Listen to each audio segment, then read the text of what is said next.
Bueno, justo comenzamos con un estornudo. Bueno, hoy vamos a continuar viendo las abominaciones que se cometen en nuestra iglesia, los hechos que podemos ver.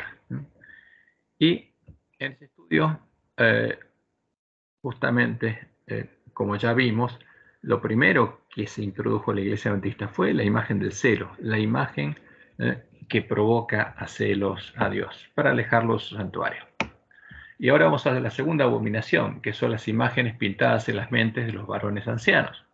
El segundo paso de la introducción de estas abominaciones, o sea, el segundo paso que dieron los lobos vestidos de ovejas para introducir la idolatría en la iglesia adventista, fue la introducción de la doctrina, la que Elena White identificó como la omega de las herejías mortíferas sobre la presencia y la personalidad de Dios, que se basa en el alfa de las herejías mortíferas sobre la presencia y la personalidad de Dios. La herejía que haría que, violando los mandamientos de Dios, los varones ancianos del pueblo adventista empezaran a hacerse imágenes de sus ídolos, las pintaran en sus cámaras secretas, en sus mentes, y empezaran a orarle a sus ídolos, ofreciéndoles incienso, como leemos en Ezequiel 8, cita el 13. Y me llevó a la entrada del atrio y miré, y en la pared un agujero, una pared simbólica que apareció, y me dijo: hijo de hombre, cava ahora en la pared. Y cavé en la pared, y aquí una puerta, había una puerta ahí. Y me dijo luego: entra y ve las malvadas abominaciones que estos hacen allí. Entré pues y miré, y aquí toda forma de reptiles y bestias abominables, y todos los ídolos de la casa de Israel. O sea, ¿qué había ahí? Estaban todos los ídolos de la casa de Israel, porque Israel tendría ídolos. ¿Y cómo estaban? Estaban pintados en la pared, había imágenes pintadas en la pared por todo alrededor.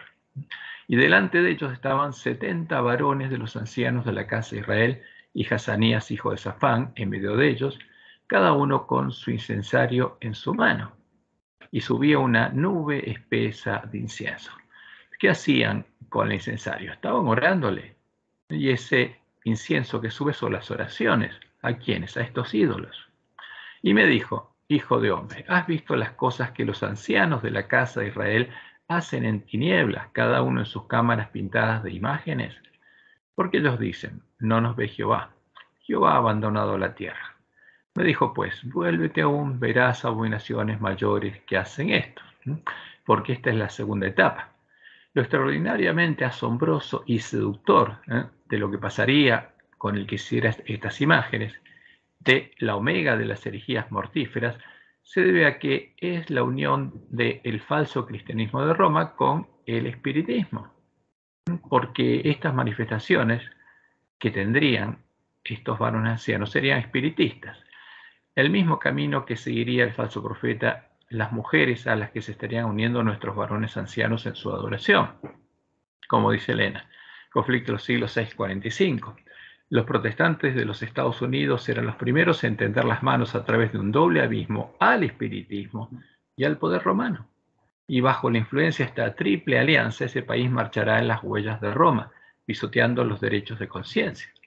¿Por qué al espiritismo?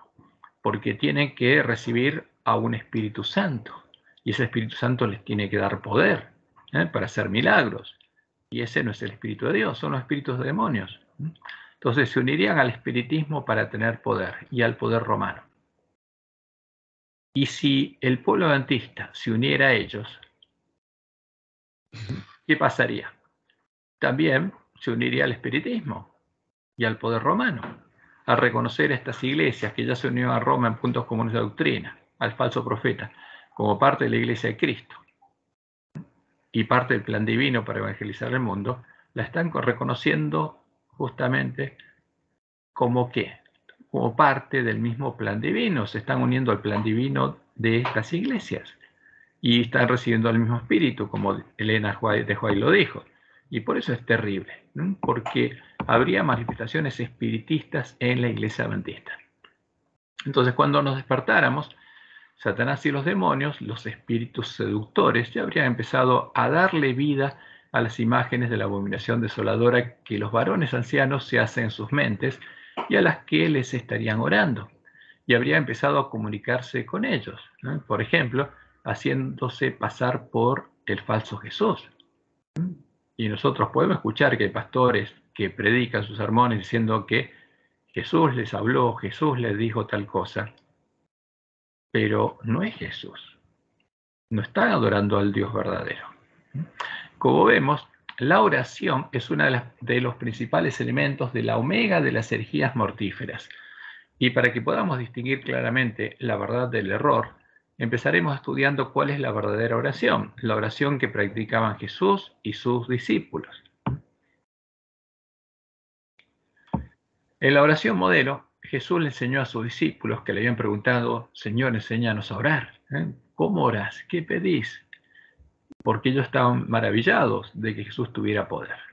Jesús les enseñó a los discípulos y a nosotros, a los que debemos llegar a tener su fe, la fe de Jesús, y a seguir sus pisadas, para llegar a ser sus hermanos y tener su testimonio, nos enseñó a orar a quien Él oraba, cómo Él oraba, y pidiendo las 7 cosas que Él pedía, de acuerdo a la voluntad de su Padre, porque esto es esencial para nosotros. Vosotros pues oraréis así. ¿A quién? A nuestro Padre. Padre nuestro que está en los cielos, santificado sea tu nombre. Ese es el primer pedido, que está de acuerdo a las promesas de Dios, lo que Dios prometió. Porque Él dijo que su nombre sería santificado en nosotros. Venga tu reino. O sea, el segundo pedido es que Él venga a reinar a nosotros, porque ese es el Evangelio del Reino de Dios, que vamos a ver en nuestro próximo estudio para entender bien cuál es el Evangelio del Reino de Dios. Hágase tu voluntad. ¿Para qué Dios tiene que venir a morar en nosotros? Para que nosotros podamos hacer su voluntad, haciendo Él en nosotros lo que nosotros no podemos hacer. Venga tu reino, hágase tu voluntad, como en el cielo, así también en la tierra. El pan nuestro de cada día, dánoslo hoy. Como Jesús, que cada día buscaba a su Padre para que su Padre le abra los ojos del entendimiento y le dé sabiduría. Y perdona nuestras deudas. ¿A quién le tenemos que pedir el perdón de los pecados? Siempre al que perdona y carga nuestras deudas en su santuario, como también nosotros perdonamos a nuestros deudores. Y no nos dejes caer en tentación, porque vamos a ser tentados. ¿Qué le estamos pidiendo? Que nos dé fuerza en las tentaciones que vamos a enfrentar ese día. Más, líbranos del mal. Y ese es el último pedido. ¿Y por qué se lo pedimos? Porque tuyo es el reino, tuyo es el poder y tuya es la gloria por todos los siglos. Amén. Ahora, estos 7 pedidos son los que hacía Jesús. Jesús le enseñó a los discípulos: miren, yo pido esto todos los días. Y por eso Jesús nos enseñó a orar al Padre. Y vamos a ver que hay oraciones que no son al Padre, a su Padre y a nuestro Padre, a su Dios y a nuestro Dios, a Jehová, el único Dios verdadero, pidiéndole que cumpla en nosotros las 7 promesas del Evangelio del Reino de Dios, ¿no? Como leemos en Isaías 63:16. Pero tú eres nuestro Padre. Si bien Abraham nos ignora, a Israel no nos conoce. Tú, oh Jehová, eres nuestro Padre. Nuestro Redentor perpetuo es tu nombre. Entonces, ¿a quién tenemos que orarle? A Jehová, a nuestro Padre. Después nos enseñó a pedirle a Jehová, a nuestro Padre, y no a otra persona, el cumplimiento de la promesa del nuevo pacto, los dones espirituales y el poder para testificar. Pedirle que venga a nosotros su reino, que Él venga a morar en nosotros, para que Él haga en nosotros la obra que prometió hacer en su promesa, para que Él nos haga andar en sus caminos y guardar sus preceptos y ponernos por obra, para que se haga su voluntad en la tierra como en el cielo. Como leemos en Oseas 6, 1 al 3, venid y volvamos a Jehová, porque Él arrebató y nos curará, hirió y nos dará. Nos dará vida después de 2 días. En el tercer día nos resucitará y viviremos delante de Él. O sea, cuando viniera el Mesías, muriera por nuestros pecados y resucitara, ahí se abriría la puerta del reino de Dios, del templo de Dios. Y conoceremos y proseguiremos en conocer a quién, a Jehová, como el alba está dispuesta a su salida y vendrá a nosotros, como la lluvia tardía y temprana a la tierra. Esa es la promesa. ¿Y qué viene a hacer? Dice: esparciré sobre vosotros agua limpia y seréis limpiados de todas vuestras inmundicias, y de todos vuestros ídolos os limpiaré. Os daré un corazón nuevo y pondré espíritu nuevo dentro de vosotros. Este es el nuevo nacimiento. Un nuevo corazón, una nueva mente. Y quitaré de vuestra carne el corazón de piedra y os daré un corazón de carne.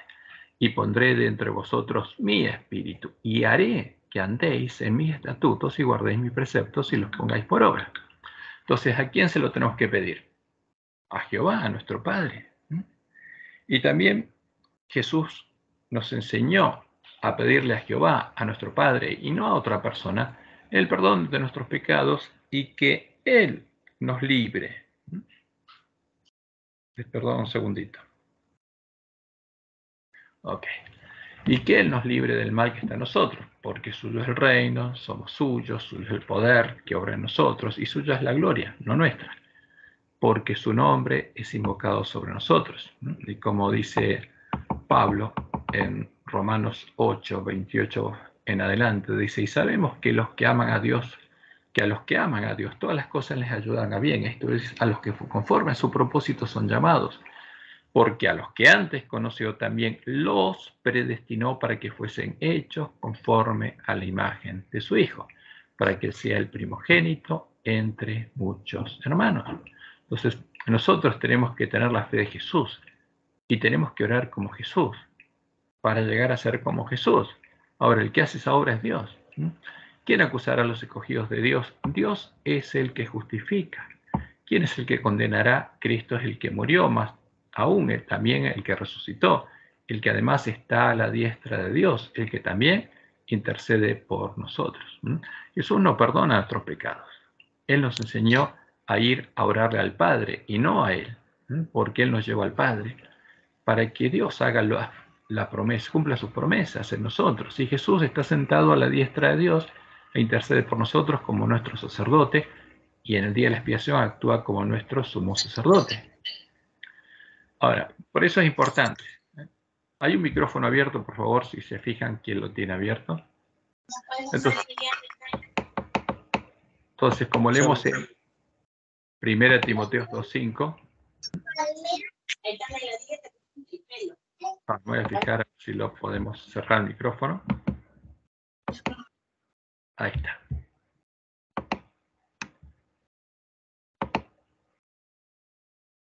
Entonces, porque hay un solo Dios y un solo mediador entre Dios y los hombres, Jesucristo, hombre. Entonces, Jesús es nuestro mediador. Ahora, ¿qué pasa cuando nosotros creemos en el alfa de las herejías mortíferas o adoptamos las costumbres de Roma? Entonces, nuestra religión se transforma en justamente una religión donde tenemos varios dioses y le oramos a todos los dioses cristianos del panteón que tenemos. O sea que tenemos un panteón con muchos dioses, es politeísmo. Y antes de la omega de las herejías mortíferas debía ser introducida el alfa de las herejías con sus 4 imágenes filosóficas, para que los hombres empezaran a orarle a cada uno de los 4 dioses que define esa doctrina. El primer dios es el Dios Trinidad, el segundo es el Dios Padre de la Trinidad, el tercero es el Dios Hijo de la Trinidad y el cuarto el Dios Espíritu Santo de la Trinidad. Y en el artículo 260 del Catecismo Romano encontramos un ejemplo de oración al Dios Trinidad, el Dios que habita en Roma. Fíjense qué interesante es esta oración.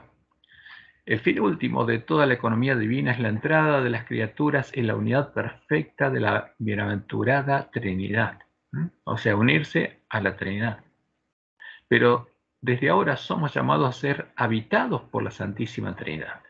O sea, ese es el objetivo de la adoración de Roma. Que todos los que adoren a su Dios sean habitados por su Dios. Y leemos más adelante, dice, esta oración, que es la oración de la Beata Isabel de la Trinidad.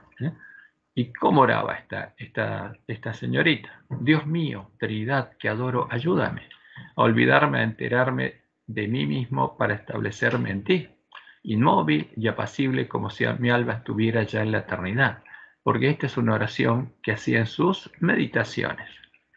Que nada pueda turbar mi paz ni hacerme salir de ti, mi inmutable, sino que cada minuto me lleve más lejos en la profundidad de tu misterio. Pacifica mi alma, haz de ella tu cielo, tu morada amada y el lugar de tu reposo. ¿A quién le está orando? Al Dios Trinidad. No está orándole al Dios Padre, ni al Dios Hijo, ni al Dios Espíritu Santo de la Trinidad. Está orando, como dice Roma, al ser divino en su unidad. al dios de Roma. Ahora, ¿quién respondía a esta oración? Y la hacía aparte de su habitación porque esta oración era respondida. No era otro que el dios del Papa, el dios de la fortaleza, el dios de la bestia romana, el dragón, el espíritu que habita en Roma, al que ella llamaba Dios Trinidad. Ese sería el mismo Dios que respondería a todos los adventistas que aceptaran y practicaran la omega de las herejías mortíferas, a los que haría también parte de su habitación, de su sinagoga. Por eso es un tema muy delicado, porque todas estas justamente oraciones son oraciones espiritistas, donde se invoca a los espíritus de demonios. Y en el libro de la Trinidad de la Casa Editora Sudamericana encontramos las deducciones y conclusiones prácticas de nuestros teólogos resultantes de aceptar la doctrina de la Trinidad.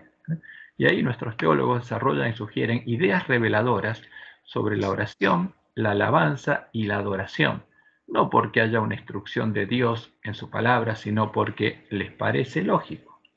Dicen, si aceptamos esto, entonces es lógico esto, les parece mejor, les parece apropiado o les parece práctico, como vamos a ver. Y concluyen que debemos orarles a las tres personas de la Trinidad. Y vamos a ver lo que está escrito en el libro de la Trinidad. ¿A quién debería orar la Iglesia? Con toda seguridad, el método común de orar es seguir el ejemplo de nuestro Señor en su gran oración y en su práctica de dirigirse reverentemente al Padre. Es nuestro gran privilegio dirigir nuestra adoración y peticiones y alabanzas al Padre en el nombre del Hijo, siempre conscientes de que el Espíritu Santo transmite nuestros comunicados terrenales con gemidos indecibles. Ahora, ahí hay una cosa interesante, pero no vamos a entrar, vamos a seguir adelante con esta oración. Pero, ¿qué diremos acerca, dice, de orar directamente al Espíritu Santo? Y ahora dicen, bueno, ¿y por qué no le oramos directamente al Espíritu Santo? Y dicen, aunque no tenemos en la Escritura un claro ejemplo o una orden directa de orar al Espíritu, el hacerlos así tiene, en principio, algún apoyo implícito. Si el Espíritu es en verdad divino y personal e interactúa en toda clase de formas personales directas, produciendo convicción, sanando, trayendo la gracia transformadora, concediendo dones, etc., pues parece lógico. Fíjense, este no es una así de Jehová, porque es el resultado de aceptar una doctrina que es errónea, y entonces si suponemos que eso es verdad, entonces parece lógico un montón de cosas, pero el fundamento es falso. Parece lógico que el pueblo de Dios pueda orar directamente al Espíritu Santo y también pueda adorarlo. ¿Qué se está haciendo? Está incitando al plantista a orar a otra persona, no al Padre, al Espíritu Santo, que supuestamente es otra persona, porque en la Trinidad sí es otra persona, y pueda adorarlo. Vamos a expresar el asunto en esta forma. El modelo normal de oración es al Padre, en el nombre del Hijo, con el conocimiento de que los gemidos del Espíritu Santo dan curso a nuestras oraciones. Y bueno, acá hay muchos, se repite este error, pero si estudiamos lo que dice Pablo en Romanos 8, vamos a ver que esto que pone acá es una distorsión que es antibíblico. Sin embargo, en las ocasiones en que oramos personal y corporativamente, parece mejor orar a la persona más pertinente de la deidad. Entonces, ¿a quién le parece mejor? A ellos. ¿Orar a qué? A una de las tres personas de la deidad introducida en la Iglesia Adventista. Por ejemplo, al suplicar dones espirituales y poder para que la Iglesia testifique, parecería ser lo más apropiado, orar directamente al Espíritu Santo. Ahora, ¿qué nos pidió hacer Jesús? Orar al Padre para que Él venga a orar a nosotros. ¿Y esto dónde viene?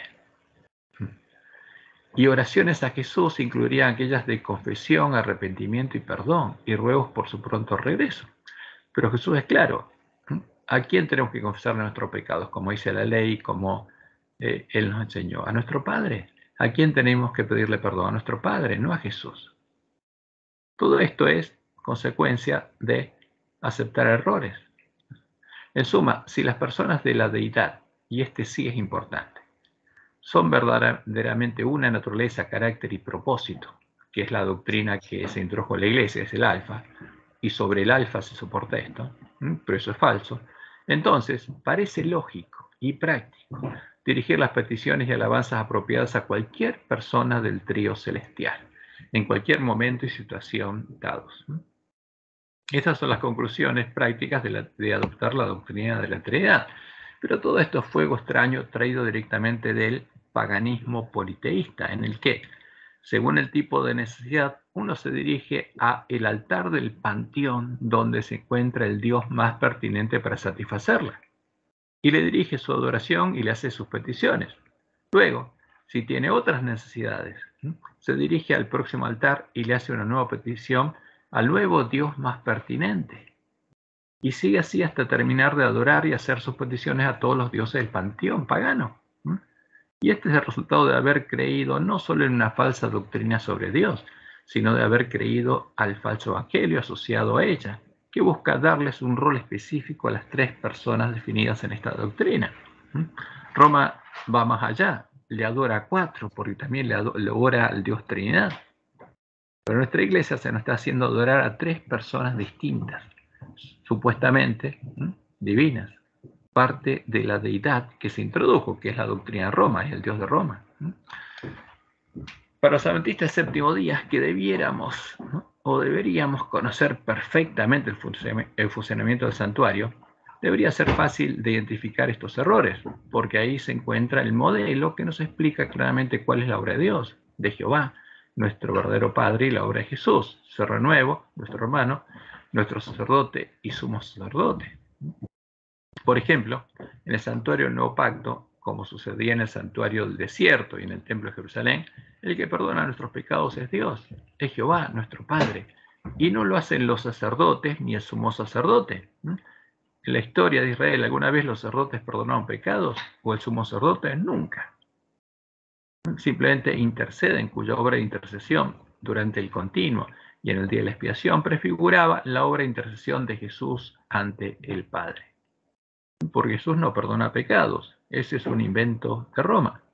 Y por supuesto, para justificar lo que hacen los sacerdotes romanos, en los cadáveres de los dos testigos vos encontrar un montón de cosas que justifican esto, pero que son contrarias a la ley y al testimonio de los profetas.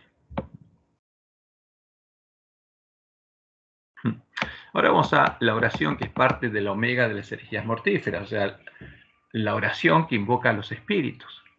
La abominación que Dios le mostró a Ezequiel que hacían los varones ancianos en sus habitaciones secretas llenas de ídolos, ofreciéndoles incienso, es un tipo de ejercicios espirituales relacionados con la meditación ignaciana.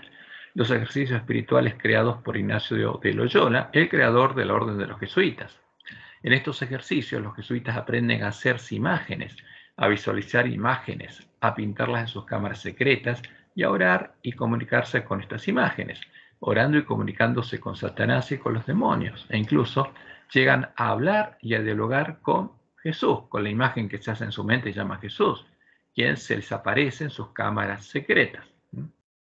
Y es interesante escuchar, a veces uno puede ver algunos testimonios de los jesuitas de cómo son sus meditaciones y cómo Jesús se aparece y habla con ellos. Y lo interesante es que algunos pastores adventistas tienen las mismas experiencias. Esta experiencia espiritista, porque no es otra cosa que espiritismo puro, es la que estarían practicando los miembros de las iglesias caídas cuando se unieran al espiritismo y a la iglesia de Roma, y es a la que Elena de White denominó la omega de las herejías mortíferas sobre la presencia y la personalidad de Dios, cuya introducción en la iglesia iba a seguir a la reintroducción del alfa de las herejías, que es la bandera de Satanás, la bandera negra de los paganos, la doctrina que define e introduce la imagen del celo, para hacer que, como lo es la triple alianza, el pueblo adventista también sea parte de la sinagoga de Satanás. O sea, si practica este tipo justamente de meditación que hace los hombres se hagan habitación de demonios, entonces el pueblo adventista también se haría parte de la sinagoga de Satanás. Y para practicar este tipo de meditación ignaciana, oración imaginativa, la contemplación evangélica o meditación en las escenas de la Biblia, del modo que se lo llame, los varones ancianos deben crear en sus mentes imágenes de los ídolos filosóficos definidos en la imagen del celo. Esta etapa es previa a la exhibición y adoración pública de estas imágenes, a la que ellos llaman Dios Padre, Dios Hijo y Dios Espíritu Santo, como ocurrió con los apóstatas de la iglesia primitiva, que exhibieron públicamente las imágenes del Dios Trinidad, imágenes creadas utilizando las imágenes del sol e imágenes de hombres, de personas, las imágenes que ellos crearon en sus mentes. Y acá tenemos ejemplos de imágenes, como Roma representa al Dios Trinidad. Ahí tenemos el sol con sus tres hipóstasis. El sol es Dios, es el ser divino en su unidad, que se manifiesta como sus tres hipóstasis. Hay un micrófono abierto, a ver si lo podemos cerrar. ¿Será este? Creo que sí. Ok.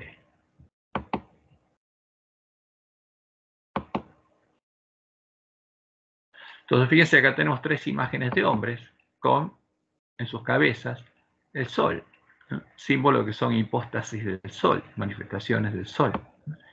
Y esto es lo que realmente aparece, esto es algo que realmente parece asombroso que se llegara a cumplir en nuestra iglesia. Se cumplirían las palabras de profecía, adorarían los ancianos de la casa de Israel a sus ídolos, pintándolos en sus cámaras secretas, en sus mentes, ofreciéndoles incienso, orándoles. Y la respuesta es sí, aunque parezca asombroso, se cumple. Lo están haciendo, lo están enseñando a hacer a nuestros hermanos, siguiendo el método de meditación ignaciana, que es conocido como la oración imaginativa o la contemplación evangélica. Meditación en la que se usa la lectura de los pasajes de la Biblia para crear las imágenes que se van a contemplar y con las cuales se va a interactuar. Como podemos ver en la página en la cual los jesuitas enseñan la meditación ignaciana a los laicos. Esto está copiado directamente de esta página, cuya dirección está al final de estos dos párrafos. Y lo llaman la contemplación evangélica. Esta es una forma de oración imaginativa, o sea, oración con imágenes, recomendada por San Ignacio de Loyola en sus ejercicios espirituales y empleada frecuentemente por muchos santos. Dicen, consiste en escoger una escena de la vida de Cristo y revivirla tomando parte en ella. ¿Cómo? Es crear la imagen y meterse en la imagen y revivirla, como si uno tomara parte en ella, como si ocurriese en el momento presente y tú participases en ese acontecimiento. La manera más eficaz de explicarte cómo se hace es conseguir que tú lo hagas. Entonces, fíjense qué inteligentes. Entonces, para explicarnos cómo se hace, quieren que nosotros lo hagamos. Para este sencillo ejercicio, porque es el primer ejercicio que hacen que hagan los que leen esto, escogeremos el pasaje del Evangelio según San Juan 5, 1 al 9. Y acá está justamente el pasaje que más se usa. Después de esto hubo una fiesta de los judíos y Jesús subió a Jerusalén. Hay en Jerusalén, junto a la puerta de las ovejas, una piscina que se llama en hebreo Besatá o Betesda, con 5 pórticos. En ellos hacía una multitud de enfermos ciegos, cojos, paralíticos, esperando la agitación del agua, porque el ángel del Señor bajaba de tiempo en tiempo a la piscina y agitaba el agua. Y el primero que se metía después de la agitación del agua quedaba curado de cualquier mal que tuviese. Había allí un hombre que llevaba enfermo 38 años. Y Jesús, viéndole tendido y sabiendo que llevaba ya mucho tiempo, le dice, ¿quieres curarte? Le responde el enfermo, Señor, no tengo a nadie que me meta en la piscina cuando se agite el agua, y mientras yo voy, otro baja antes que yo. Jesús le dice. Y ahí está el relato de Jesús. Y finalmente, al instante, el hombre quedó curado. Tomó su camilla y se puso a andar. Entonces aquí le pusieron un punto, pero tendrían que ponerle 3 puntos para que se entienda que estos saltamos. Ahora fíjense, toman esta escena. Entonces, ¿qué había acá? Estaba el estanque de Betesda junto a la puerta de las ovejas, era una piscina, había gente, etcétera, etcétera. Y ahora enseñan cómo es la meditación ignaciana. Y entonces dice, pacifícate internamente, como preparación para la contemplación, porque vas a contemplar imágenes. haciendo algunos de los ejercicios de relajación, vas consiguiendo el silencio exterior e interior. Comienzas tu oración, porque primero lo hacen prepararse para esta meditación. Ahora dice, imagina, porque lo primero que hay que hacer es usar la imaginación, o sea, crearse imágenes. Entonces, donde dice imagina, dice, créate una imagen de la piscina llamada Besatá. Los 5 pórticos, la piscina, los alrededores, toma el tiempo necesario para imaginar la puesta en escena, lo más vivamente que puedas, ¿no? ¿Qué hay que hacer? Usar la imaginación. Primero, sobre la escena, ¿no? Imaginar la puesta en escena. Imagínate a ti mismo viendo el lugar después. ¿Qué clase de lugar es? Limpio, sucio, grande o pequeño, observa su arquitectura, nota el clima, etc. Una vez preparada la composición, haz que toda la escena se llene de vida. Contempla las personas que están junto a la piscina. Hay muchas personas. ¿Qué clase de gente son? ¿Cómo van vestidas? ¿Qué hacen? ¿Qué tipo de enfermedad padecen? ¿Qué dicen? ¿Qué hacen? Entonces hay que empezar a imaginarse y crear una imagen de cada persona y agregarle toda esta información. Y por supuesto, una persona es una imagen con un rostro, con una cara, y uno le va creando una historia. Y siguen diciendo, no basta que observes la escena desde afuera, como si se tratase de una película o de una obra de teatro. Es necesario que participes en ella. ¿Qué haces tú dentro de la escena? O sea, sos un actor dentro de la escena. ¿Qué estás haciendo? ¿Por qué has venido a este lugar? ¿Qué sientes cuando lo contemplas y ves a estas personas? ¿Qué haces? ¿Hablas con alguien? ¿Con quién? Ahora, fíjate ahora en el enfermo del que habla el Evangelio. ¿Dónde se haya situado entre la multitud? ¿Cómo va vestido? ¿Está alguien con él? Acércate y charla con él. Ahora, creaste una imagen en tu mente, ahora acércate a la imagen y charla con la imagen. ¿Qué le dices o qué le preguntas? ¿Qué te responde él? Porque la imagen empieza a responder. Dedica algún tiempo a recoger el mayor número de detalles sobre su vida y persona. Pregúntale. ¿Qué impresión te produce? ¿Qué sentimientos tienes cuando hablas con él?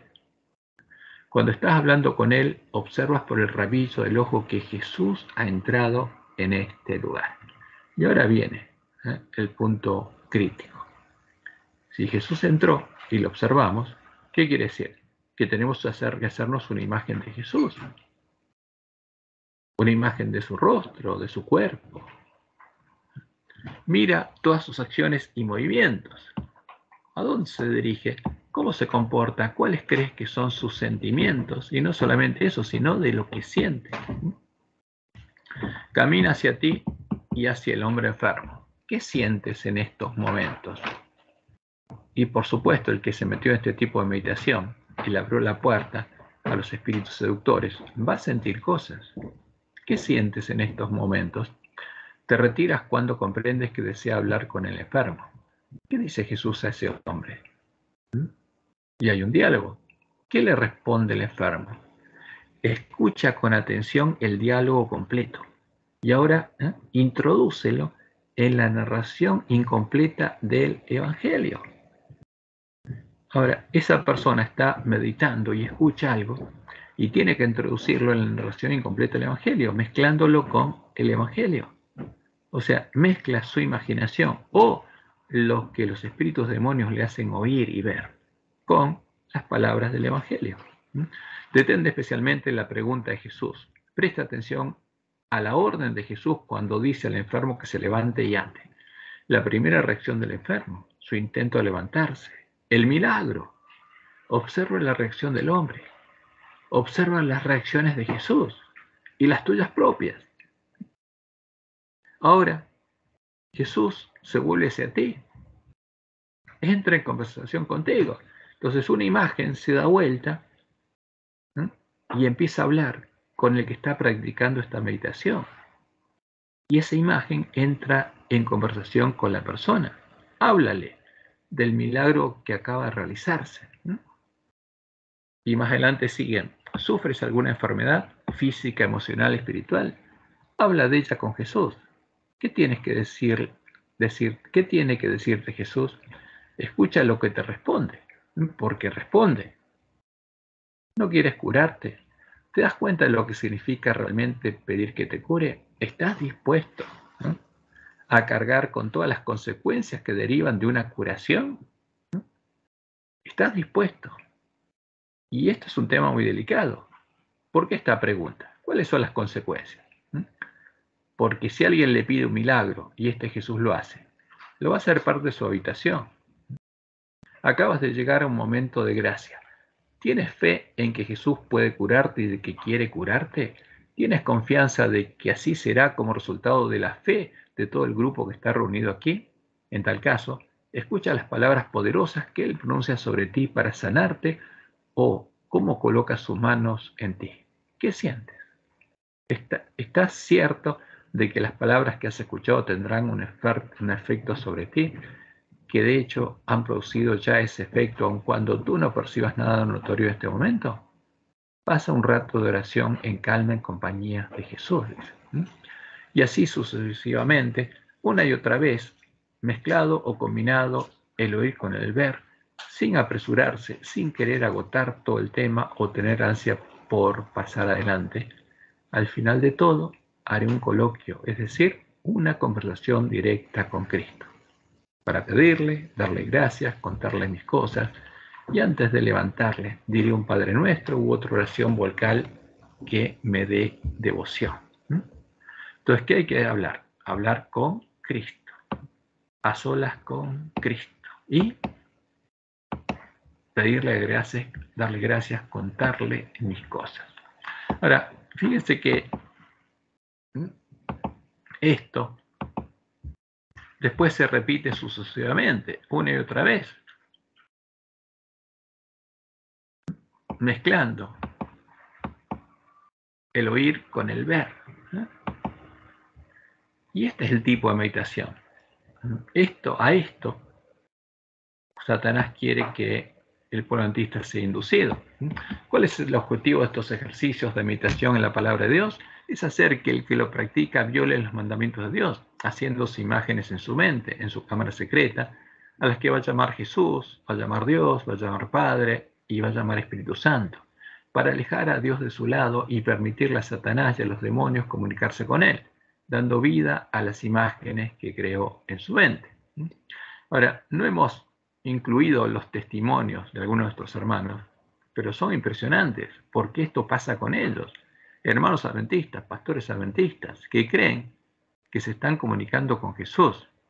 Ahora, ¿qué nos dijo Dios? No te harás imagen ni ninguna semejanza. Y esta oración imaginativa, ¿qué exige? Hacerse imágenes. O sea, directamente nos lleva a violar los mandamientos de Dios, la ley de Dios. Y por supuesto, Dios no puede proteger al que se hace imágenes violando sus mandamientos. No te harás imagen ni ninguna semejanza de lo que está arriba en el cielo, ni abajo en la tierra, ni en las aguas debajo de la tierra. No te inclinarás a ellas, ni las honrarás, porque ¿qué tiene que hacer el que medita? Se hace una imagen de Jesús y tiene que arrollarse ante él y honrarlo. Porque yo soy Jehová tu Dios, fuerte, celoso, que visito la maldad de los padres sobre los hijos hasta la tercera y cuarta generación de los que me aborrecen, y hago misericordia a millares a los que me aman y guardan mis mandamientos. Y en Éxodo 20, 22 al 23 leemos, y Jehová dijo a Moisés, así dirás a los hijos de Israel, vosotros habéis visto que he hablado desde el cielo con vosotros, no hagáis conmigo dioses, no se hagan imágenes conmigo.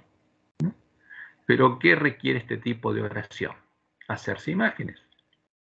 Y en Deuteronomio tenemos registradas las palabras de Moisés. Guardad pues mucho vuestras almas, pues ninguna figura visteis el día que Jehová habló con vosotros de medio del fuego. ¿Con qué propósito? Dios jamás le mostró ni le mostraría ninguna imagen a su pueblo.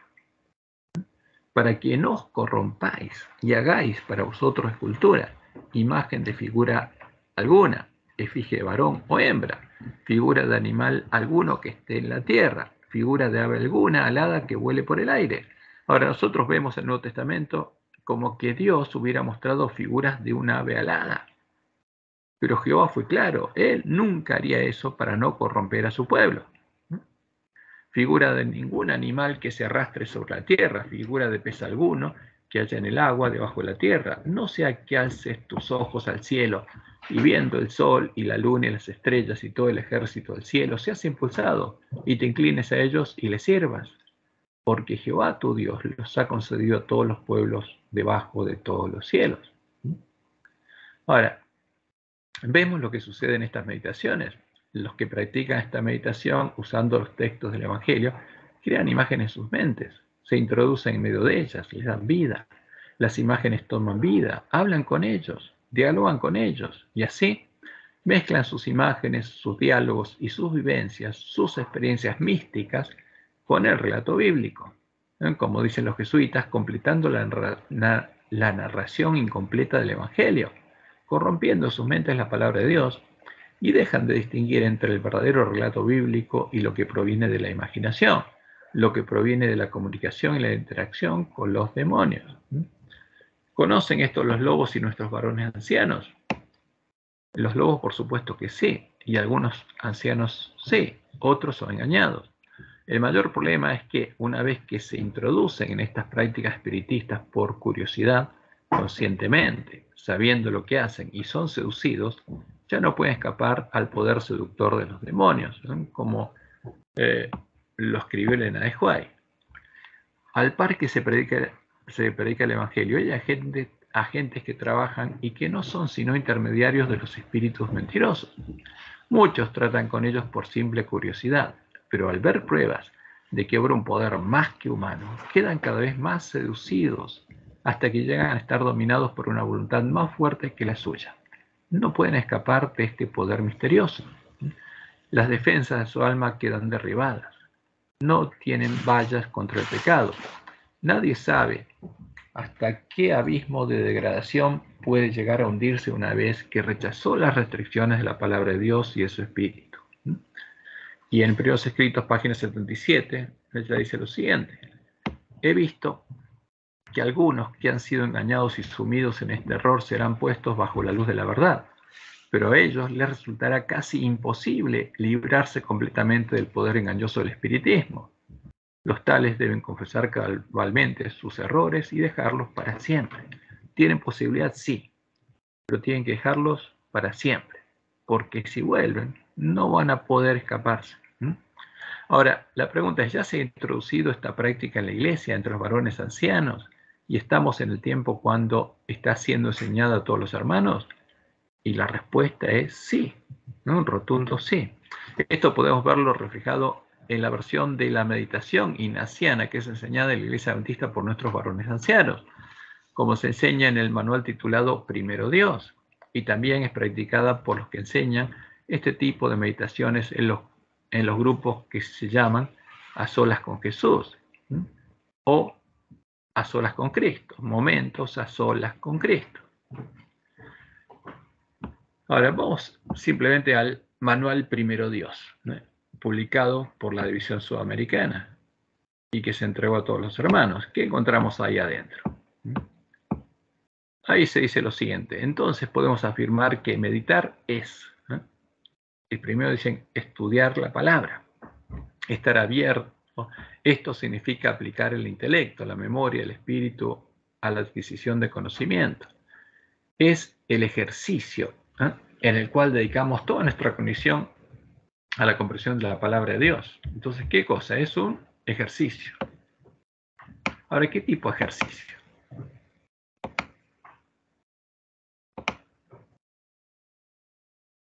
Estudiar es estar abierto a la información, curiosidad, desafíos, propuestas que Dios nos hace mediante la revelación. Reflexionar en la palabra. No basta leer o estudiar lo que la Biblia dice. Es necesario considerar, ponderar, razonar. Reflexionar es pensar con seriedad a fin de obtener prudencia y juicio. Reflexionar es inclinarse con calma a las orientaciones divinas. ¿Por qué? Porque van a tener orientaciones. La pregunta es si es divina, con el propósito de efectivizarlas mejor en la vida diaria.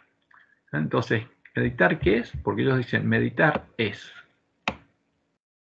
imaginar a partir de la palabra. porque esta es la meditación ignaciana. Cuando estudiamos la palabra, no nos limitamos a comprender lo que está escrito. También se nos insta a que idear, a imaginar, proyectar, hacer de cuenta. Entonces, ¿cómo es? No nos limitamos a comprender lo que está escrito. Ahora, ¿qué tiene que hacer el pueblo de Dios al estudiar la Biblia? Comprender lo que está escrito, lo que Dios quiso decir. Así es Jehová. Pero en este caso se nos insta a idear, proyectar, hacer de cuenta. Y si estuviéramos contemplando la zarza ardiente, ¿por qué no hacemos una imagen? ¿Cuál sería nuestra reacción? ¿Qué sentiríamos al atravesar el Mar Rojo en seco, en la compañía de 2 millones de personas? ¿Cuál sería nuestra postura en el desafío de Elías en el Monte Carmelo? ¿Cómo nos sentiríamos al presenciar la resurrección de Lázaro? O sea, tenemos que hacernos una imagen de la resurrección de Lázaro. ¿Una imagen de quién? De Jesús, diciendo Lázaro vuelve fuera y de Lázaro levantándose. Y si estuviéramos cerca de Jesús, cuando Él dijo, ¿quién esté sin pecado arroje la primera piedra? ¿Cuál sería nuestra reacción? Entonces, ¿a qué se nos insta? A imaginar. Y después pronunciar la palabra. Al estudiar la palabra, al reflexionar en sus enseñanzas, imaginarnos en sus escenarios. Esta es la meditación ignaciana. Hacernos imágenes del escenario e introducirnos ahí. Con seguridad nos sentiremos impulsados a querer guardar en la memoria diversos versículos o capítulos. O sea, si tenemos una experiencia mística y esa experiencia va a quedar en nuestra memoria para siempre. Como si al final de esta forma sus relatos invadirán una vez más nuestra vida. Ahora, y también dicen pensar a partir de la palabra. O sea, después, a partir de esta experiencia mística, las personas son guiadas por estos espíritus. Porque dicen, nuestro modo de pensar comenzará a construirse a partir de lo que leemos en las escrituras. Y entonces nuestras acciones serán impactadas por nuestros pensamientos. Porque los espíritus seductores van a impactar nuestras acciones. E incluso vamos a tener poder para hacer milagros, para echar fuera demonios en nombre de Jesús. Pero tenemos que meternos en este tipo de meditación.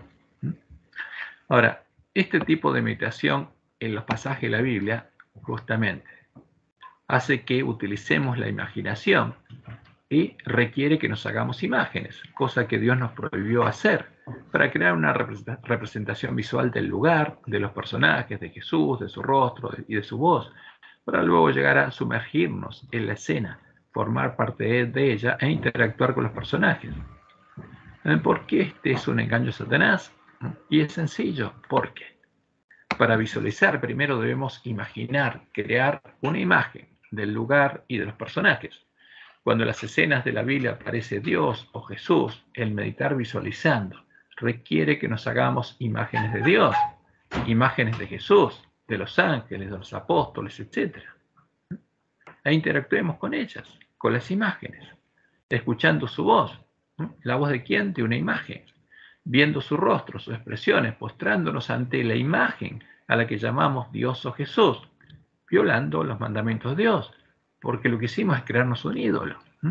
Cuando visualicemos una nueva escena, ¿qué va a pasar? Utilizaremos la misma imagen de los personajes repetidos, porque una vez que la creamos, ¿qué va a pasar? Vamos a usar la misma imagen. La misma imagen de Jesús, la misma voz de la imagen de Jesús, las mismas expresiones del rostro de la imagen de Jesús. Y aprenderemos a relacionarnos una y otra vez con la imagen a la que llamamos Jesús, con un ídolo. Y para nosotros esa imagen ahora es Jesús. Como para alguien que se hizo una imagen de la Virgen María, esa imagen es la Virgen.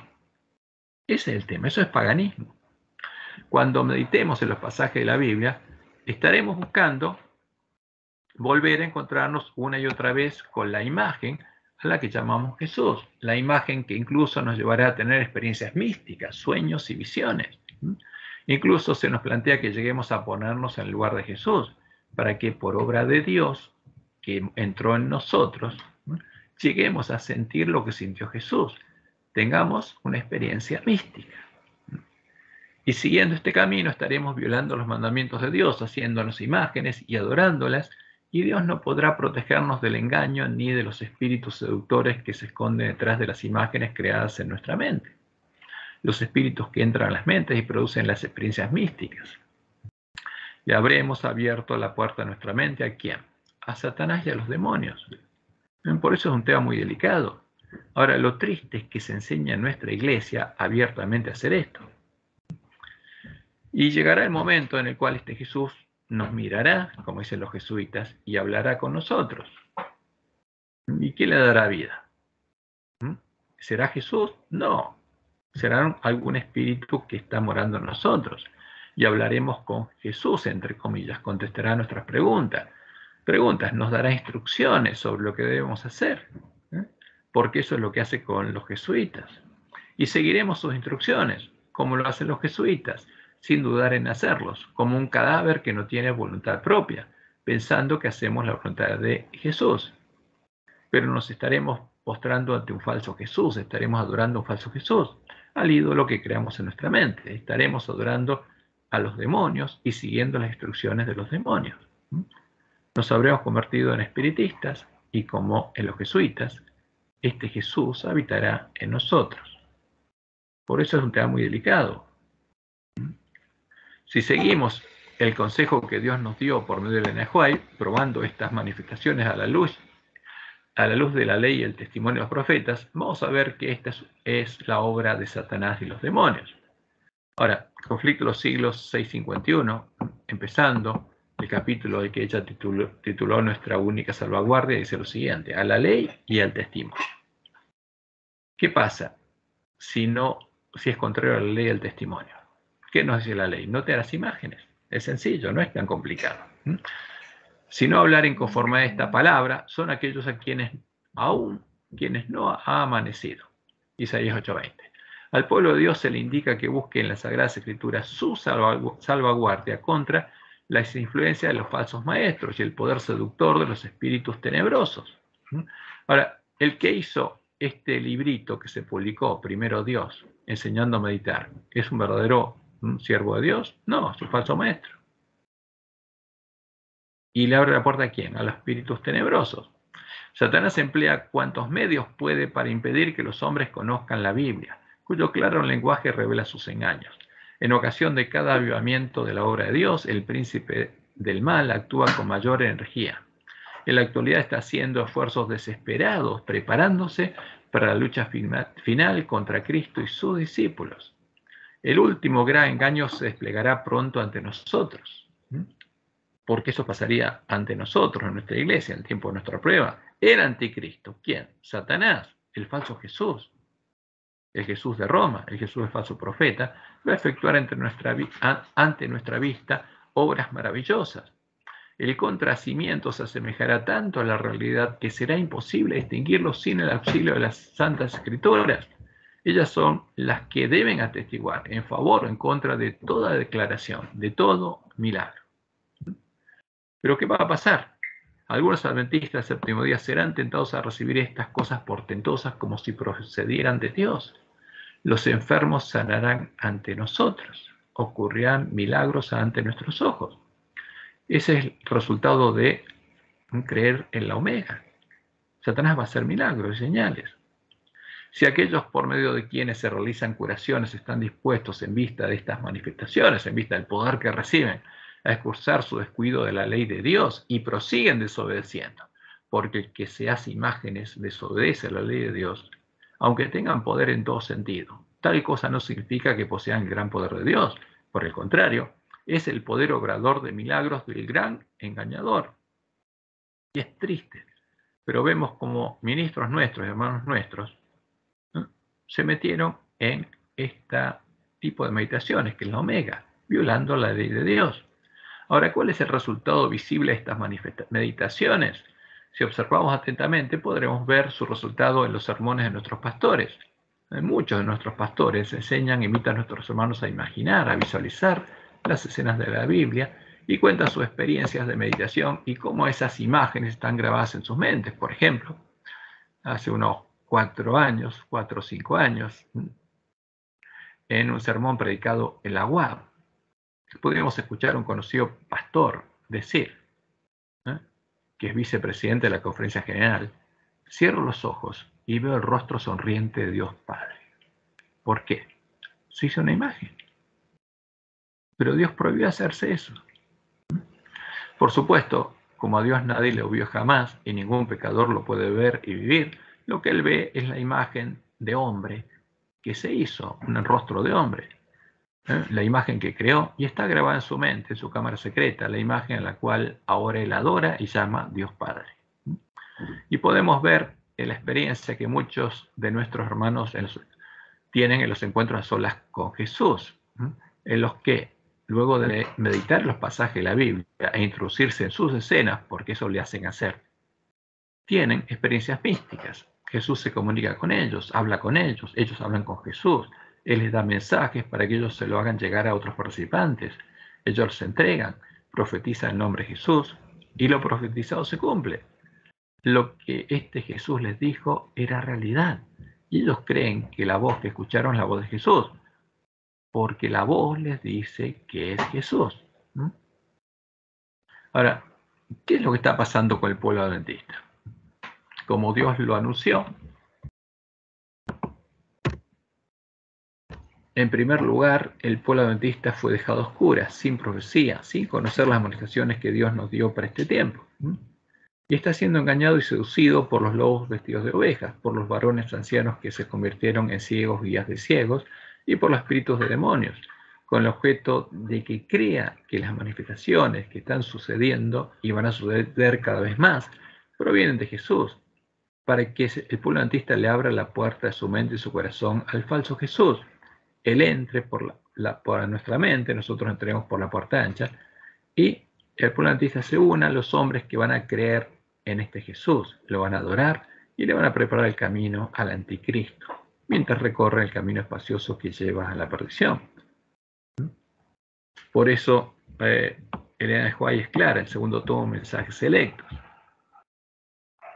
En la página 26 dice: entre los gritos confusos de mirad, aquí está el Cristo, mirad, allí está el Cristo, porque Satanás se va a manifestar a los hombres.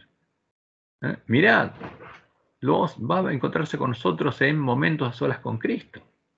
Mirad, en tal lugar se va a encontrar con nosotros, resonará un testimonio celestial, un mensaje especial de verdad apropiado para este tiempo, el cual ha de ser recibido, creído y obedecido.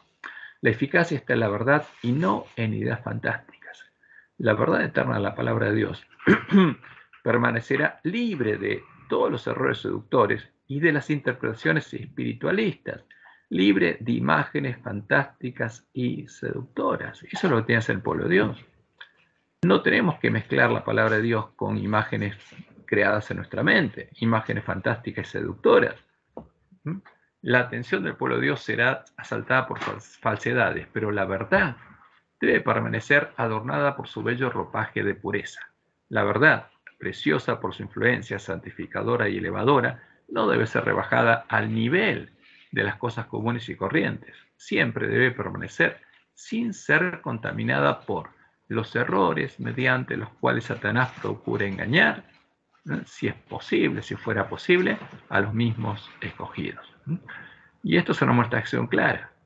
Cuidado con ese tipo de manifestaciones, porque ese tipo de meditación es parte de la omega de las herejías mortíferas. Y es la que va a hacer que muchos adventistas se hagan habitación de demonios y parte de la sinagoga de Satanás. Por eso la advertencia de Dios es clara: para no ser engañados, seducidos y llevados a adorar al anticristo, Él nos ha dejado en su palabra un mensaje que ha de ser recibido, creído y obedecido. Por esa causa, cuando estudiamos su palabra, debemos mantener nuestras mentes, nuestras cámaras secretas, libres de todos los errores seductores, libres de imágenes fantásticas y seductoras, las imágenes a las que Satanás y los demonios les darían vida para seducirnos. Tenemos que mantener la palabra de Dios sin contaminarla con los errores mediante los cuales Satanás procuraría engañar, si fuera posible, aún a los escogidos. Al estudiar la palabra de Dios, no somos llamados a imaginar, sino a alimentarnos de toda palabra que sale de la boca de Dios, para conocer lo que Dios nos reveló y cuál es su voluntad. Y A sus palabras, no debemos agregarle nada que provenga de nuestra imaginación ni de supuestas comunicaciones con Jesús o con ángeles. Como lo dice en White, en esta cita, ahora debemos estar en guardia y no dejarnos arrastrar fuera del importante mensaje dado por Dios para este tiempo. ¿Cuál es el mensaje? El mensaje del tercer ángel.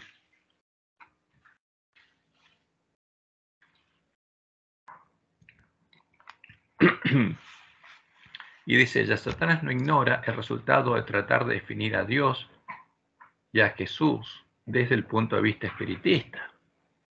El tiempo pasado en esta clase de ciencia, en lugar de preparar el camino para el Señor, está siendo un lugar para que Satanás entre. ¿A dónde? A nuestra mente.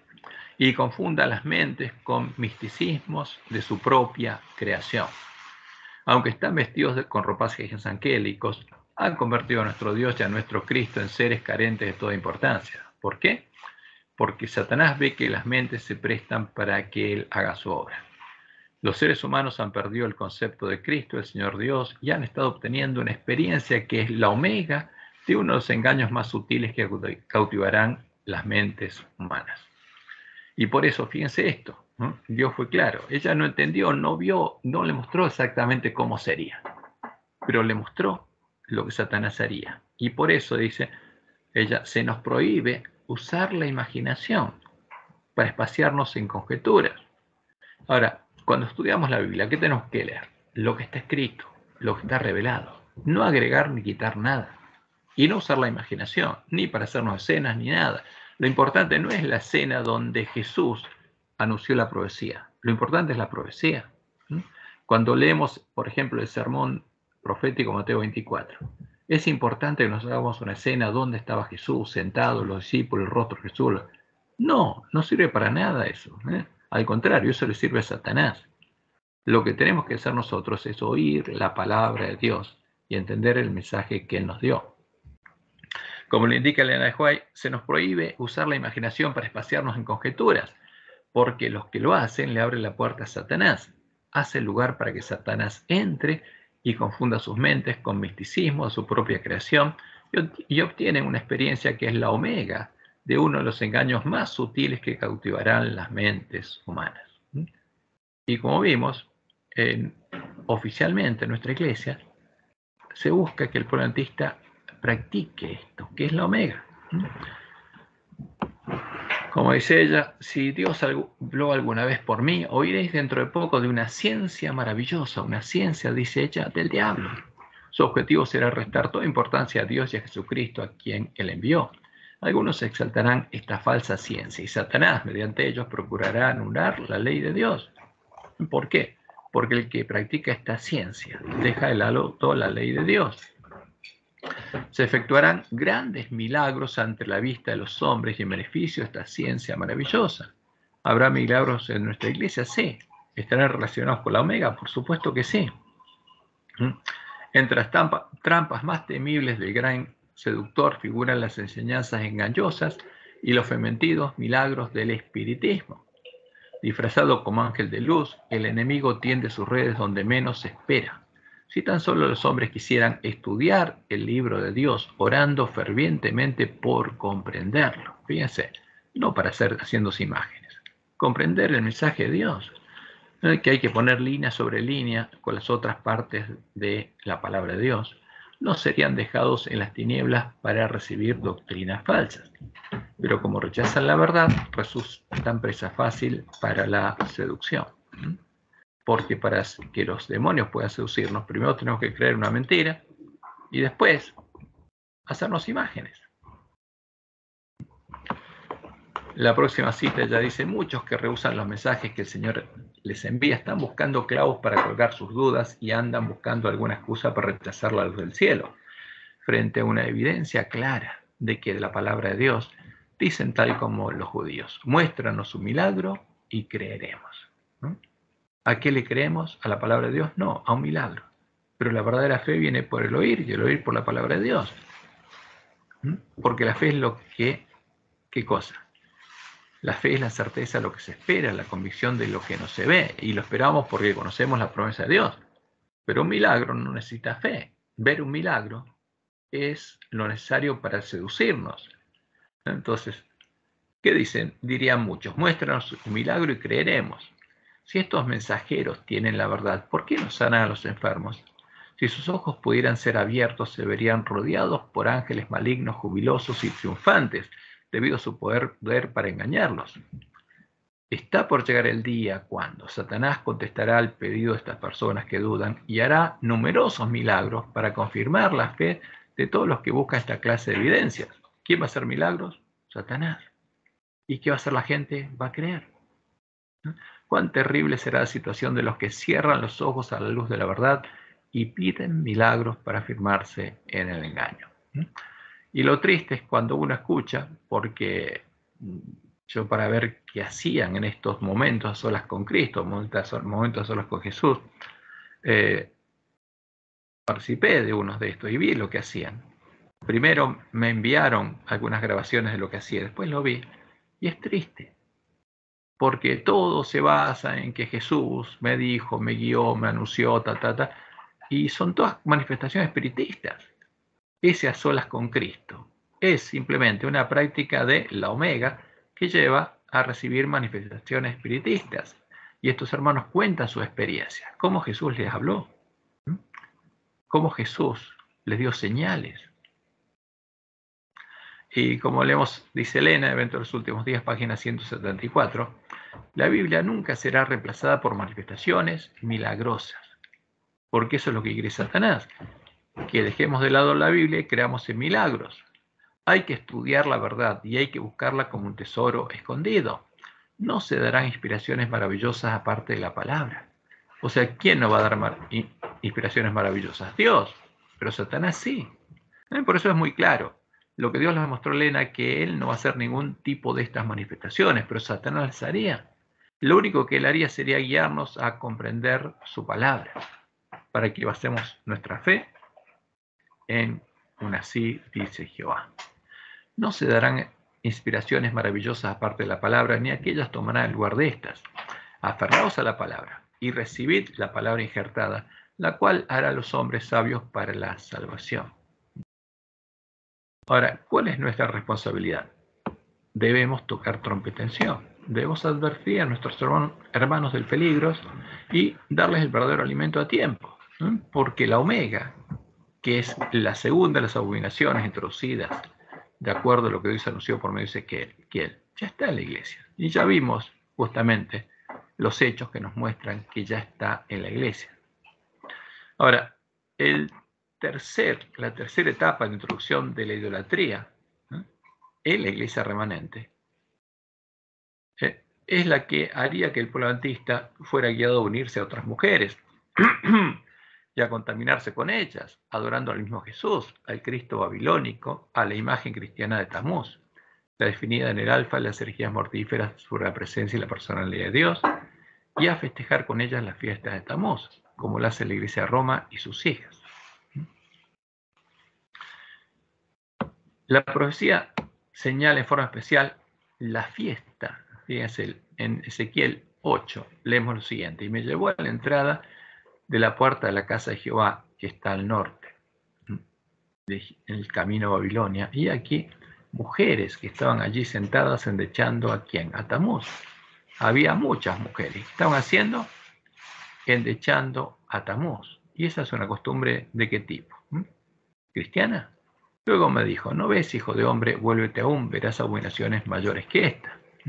Entonces, la profecía que está señalando, cuando las mujeres se unen para entrar a Tamuz, ¿cuándo? En la Cuaresma, en los 40 días que empiezan el miércoles de ceniza, el día en el que la tradición babilónica enseña que murió Tamuz, y terminan el domingo de resurrección, el día en el que Tamuz fue resucitado por su madre, luego de que fueran buscadas y encontradas todas las partes de su cuerpo, ¿no? Las partes de Tamuz. La última semana de esos 40 días de culto pagano es a la que ellos llaman Semana Santa, la Semana Santa, la Pascua de Tamuz, y se festeja haciendo que el domingo de resurrección los niños busquen y encuentren los huevitos de Pascua. ¿Por qué? Tiene una relación con lo que pasó en ese tiempo. Y por eso Dios lo anunció claramente. ¿Qué pasaría? El pueblo adventista estaría con otras mujeres endechando a Tamuz. ¿Por qué? Pues estaría llamando a Jesús a Tamuz, como estas mujeres. Al hacerlo, el pueblo adventista se estaría contaminando con estas mujeres y con sus ídolos, con el Jesús al que ellas adoran, como el pueblo de Israel lo hizo en Sittim. Como entonces el rey enemigo, ayudado por Balaam, estaría alcanzando su objetivo y habría una gran mortandad en medio del pueblo de Dios. Morirían los que, por haberse contaminado conscientemente con estas mujeres y con sus ídolos, no podrían entrar a Canaán y no podrían recibir el sello de Dios, como leemos en Números 25, 1 y 2. Moraba Israel en Sittim, y el pueblo empezó a fornicar con las hijas de Moab, las cuales invitaban al pueblo a los sacrificios de sus dioses, y el pueblo comió y se inclinó a sus dioses, y por supuesto fornicó con estas mujeres. ¿Qué es la Semana Santa? ¿Qué significado tienen las imágenes con las que en nuestra iglesia se invita a Semana Santa? Esto es lo que buscaremos mostrar en forma sintética. Fíjense, esta es la invitación del año pasado, que en nuestra iglesia se hizo y se repartió, donde se ve esta imagen, a un hombre postrado y adorando frente a una imagen de una cruz. Y el título era Restaurados en Cristo, Semana Santa 2021. En esta imagen vemos a un hombre arrodillado frente a una cruz, hecha en una pared de ladrillos. ¿Qué significado tiene esta imagen explícita? ¿A quién está adorando este hombre? ¿Lo sabe? Cuando leemos los mandamientos de Dios resulta evidente que tanto los hombres que hicieron esta imagen, por hacerla y ponerla delante del pueblo de Dios, como el hombre que se postra ante la imagen de una cruz, por inclinarse ante ella y honrarla, están violando los mandamientos de Dios. Porque Dios fue claro, no te harás imagen. O sea, el que se hace la imagen ya viola el mandamiento. O se hace alguna semejanza a lo que está arriba en el cielo, ni abajo en la tierra, o en las aguas bajo la tierra. Y también el que se inclina y la honra, no te inclinarás a ellas. Acá hay un hombre arrodillado frente a una cruz. No te inclinarás a ellas ni las honrarás. Porque yo soy Jehová tu Dios, fuerte, celoso, que visito la maldad de los padres sobre los hijos hasta la tercera y cuarta generación de los que me aborrecen, y hago misericordia de millares a los que me aman y guardan mis mandamientos. La adoración de la imagen de una cruz no es una costumbre cristiana, es una costumbre pagana antigua que se practicaba en el Imperio Romano y fue introducida en medio de la Iglesia de Roma en el tiempo de la apostasía. Para los paganos, la imagen de la cruz es una imagen y un símbolo de sus dioses. Es un símbolo de Tamuz, Horus, Mitra, el dios hijo del dios Sol, el rey del cielo y padre de todos los dioses, y de la diosa Luna, la reina del cielo y madre de todos los dioses. No es una imagen cristiana, es pagana. Cuando Satanás cambió de plan y en vez de asesinar a los miembros de la iglesia primitiva buscó empezar a corromperla, le mostró ambición a Constantino, al mismo tiempo el emperador romano y el sumo pontífice romano, o sea, el sumo pontífice Jezabel, la región pagana del Imperio Romano, que le mostró el símbolo con el que lograría vencer a sus enemigos, a los miembros de la Iglesia de Cristo. ¿Y qué es ese símbolo? Acá a la izquierda tenemos la imagen del dios Sol invicto, al que adoraba Constantino.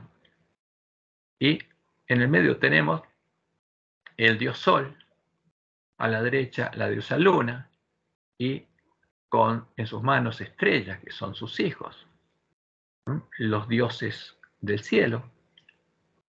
Y está Mitra, el dios hijo, porque ese es el simbolismo. Entonces ahí aparece el sol y aparece una cruz en el medio, símbolo de un hijo del sol. Y ese es el dios hijo del sol. Eso es lo que simboliza. Es una imagen pagana. No te harás imagen de nada, ni que esté arriba en el cielo o bajo la tierra. Esa imagen que Satanás le mostró a Constantino es la imagen de los dioses hijos, y específicamente de Mitra, al que adoraba Constantino. Tamuz y Horus es la misma cosa. Ese es el símbolo. Y a esa imagen pagana, Roma empezó a llamar Cristo. Esa es la imagen, el símbolo del dios de Roma, el dios de las fortalezas, al que Balaam, usando cosas sacrificadas a los ídolos, disfrazó de cristiano, creando la doctrina de Jezabel. Entonces, Jezabel, disfrazada de Iglesia Universal o Católica del Imperio Romano, en defensa de esta abominación, la abominación del desolador, del Papa, la abominación desoladora de la que habló el profeta Daniel, se embriagó de la sangre de los miembros de la verdadera Iglesia de Cristo, porque no la adoraban. En consecuencia, el que se postra ante estas imágenes no adora a Jehová, no adora al único Dios verdadero, ni al santo, al verdadero Jesús. Como Dios le mostró en el Juárez, se convierte en idólatra y adora a Satanás y a los demonios. Como leemos en 1 Escritos 213, la gente quedó del todo engañada. Se le enseñó que el Papa y los sacerdotes eran los representantes de Cristo, cuando en verdad lo eran ¿de quién? De Satanás. Y a Satanás adoraban cuantos ante ellos se postraban, porque estaban adorando al anticristo, la imagen de Satanás. Y el que adora esto, adora a Satanás, porque esa es la imagen, la de Constantino, es a la que adora Roma y la llama Cristo. Cuando la imagen de la cruz empezó a ser exhibida públicamente en las iglesias católicas, como lo explica Roma en el artículo 1161 de su catecismo, fue a partir del Concilio de Nicea II, en el que, guiada por el Espíritu Santo que habita en ella, para adorar a su Dios, a Baal, Roma decidió. Fíjense que esto es muy interesante. Siguiendo la enseñanza divinamente inspirada de nuestros santos padres y la tradición de la Iglesia Católica, pues reconocemos ser del Espíritu Santo que habita en ella. Por la tradición de Roma, ¿de quién? Si Roma es habitación de demonios, de los espíritus de demonios, a los que ellas llaman Espíritu Santo. Definimos con toda exactitud y cuidado que las venerables y santas imágenes, como también la imagen de la preciosa y vivificante cruz, tanto las pintadas como las de mosaico u otra materia conveniente, se expongan en las santas iglesias de Dios, en los vasos sagrados y ornamentos, en las paredes y en cuatro de las casas y en los caminos, tanto las imágenes de nuestro Señor Dios y Salvador Jesucristo, como las de Nuestra Señora Inmaculada, la Santa Madre de Dios, de los santos ángeles y de todos los santos y justos. Y a partir de esta definición, de este concilio, Roma empezó a adorar abiertamente las imágenes. Hasta ese momento adoraba imágenes filosóficas. Entonces, a partir de ese momento, la presencia de una cruz en una iglesia, en un edificio, y en la entrada de una iglesia, la identifica como una iglesia católica, un templo en el que se adora al Dios de Roma y en el que habita el Espíritu Santo que inspiró a Constantino y habita en Roma. Aquí tenemos dos templos católicos. Por supuesto, todo templo católico en su frente tiene a la cruz, que identifica que es un templo católico. ¿Y qué pasó en nuestra iglesia? En vez de reparar la brecha hecha por el Papa, la Santa Ley de Dios, justamente el exponer las imágenes de una cruz en el frente de un templo es la costumbre que también se ha introducido en la iglesia adventista, identificando a nuestros templos como iglesias católicas, templos católicos, en los que se adora al Dios de Roma, porque ese símbolo de la cruz significa es un templo a quién. Y aquí tenemos templos adventistas. ¿Qué diferencia hay con un templo católico? Ninguno. ¿Por qué? Porque justamente se está indicando que este es un templo del mismo Jesús y se adora al mismo Jesús. Y este es uno de los frutos por los que sabemos que los lobos vestidos de ovejas están en medio nuestro. El poner la imagen del celo en la entrada del que debería ser un templo de Jehová, porque la iglesia adventista era la única iglesia leal a Jehová. Y ahora es leal al Dios de Roma. Y los símbolos indican que es una iglesia en la que se adora al Dios de Roma. Es un templo del Dios de Roma. Y me dijo, hijo de hombre, alza ahora tus ojos hacia el lado del norte. Y alcé mis ojos hacia el norte, y aquí, al norte, junto a la puerta del altar, aquella imagen del celo en la entrada. Y me dijo entonces, hijo de hombre, ¿no ves lo que estos hacen, las grandes abominaciones que la casa de Israel hace aquí para alejarme de mi santuario? Pero vuélvete aún y verás abominaciones mayores. Entonces, ¿por qué habría espíritus de demonios en la iglesia adventista? porque los varones ancianos lo estarían invitando, estarían diciendo, esta es la casa de ustedes. ¿Y qué pasaría con Jehová? Estarían buscando que se aleje del pueblo adventista. Vamos entonces al Endecha Tammuz. Vamos a ver lo que es la Semana Santa Católica. La Semana Santa de Roma no hace nada, no tiene nada que ver con la Pascua judía, el día en el que murió Jesús, ni con la fiesta de las primicias, el día en el que resucitó Jesús, sino que es la última semana de los 40 días de la Cuaresma, en la que desde el tiempo de Roma pagana se endecha a Tammuz y que empieza en el miércoles de ceniza, el día en el que según la tradición pagana muere Tammuz, según el calendario solar romano. Fíjense que estamos en carnaval, lunes de carnaval, martes de carnaval, y muere Tammuz el miércoles, entonces miércoles de ceniza. El día primero de la Cuaresma, porque 40 días después va a resucitar. Ahora, ¿Jesús estuvo muerto 40 días? No, para nada. ¿Y por qué Roma festeja la Cuaresma? Porque abiertamente está adorando a Satanás, está mostrando que sigue adorando a Tammuz y lo llama Cristo. Y después, el día 33, que es un domingo, lo llaman el Domingo de Ramos, porque ahí le llevaban ramos ¿a quién? Al muerto, a Tammuz. Y después llega el Viernes Santo, el día 38, y el Domingo de Resurrección, el día 40 de la Cuaresma. ¿Tiene algo esto que ver con la Pascua? ¿El Viernes Santo y la Pascua tienen algo que ver? No, porque el calendario levítico y el solar son distintos. El calendario levítico era un calendario lunar y la luna nueva va variando, puede ser lunes, martes, miércoles, cualquier día de la semana. Por eso, esas fechas no tienen nada que ver con las del calendario solar. Lo que festeja Roma es a Tammuz. Y de acuerdo al calendario levítico, el primer mes del año, el mes de Abib o Nisan, comienza en el día de luna nueva, en el que en Jerusalén la cebada estaba viva o lista para la cosecha, porque el calendario levítico nos muestra cuál es el plan de Dios, porque los eventos se relacionan con la cosecha y eso es un símbolo del pueblo de Dios. Entonces, cuando comienza el mes de Abib, comienza el primer mes del año, es porque la cebada tiene espiga con grano, luna nueva y cebada con espiga. Entonces el sumo sacerdote anunciaba el comienzo del año levítico, ceremonial. Y ahí ese es el día 1 del mes 1. Y ese mes, el día 10, había que seleccionar el Cordero de Pascua. Y ese mismo día entró Jesús en Jerusalén. Y si Jesús murió un viernes, un 14, ese día en que entró a Jerusalén era un lunes, el 10 era un lunes, no un domingo. Porque el domingo de Ramos no tiene nada que ver con la entrada de Jesús en Jerusalén. Y la Pascua, ¿qué pasó en la Pascua? Muere el cordero, hay que dar muerte al cordero y hay que preparar la cena de Pascua. Y Jesús murió justamente en la Pascua, el día 14 del mes 1. ¿Y resucitó cuándo? El día de las primicias, donde la cabilla cebada es mecida, y ahí él ascendió al cielo con las primicias, y ese fue el primer día de la semana. Por eso, el domingo, que es el día de las primicias, que es el primer día de la semana,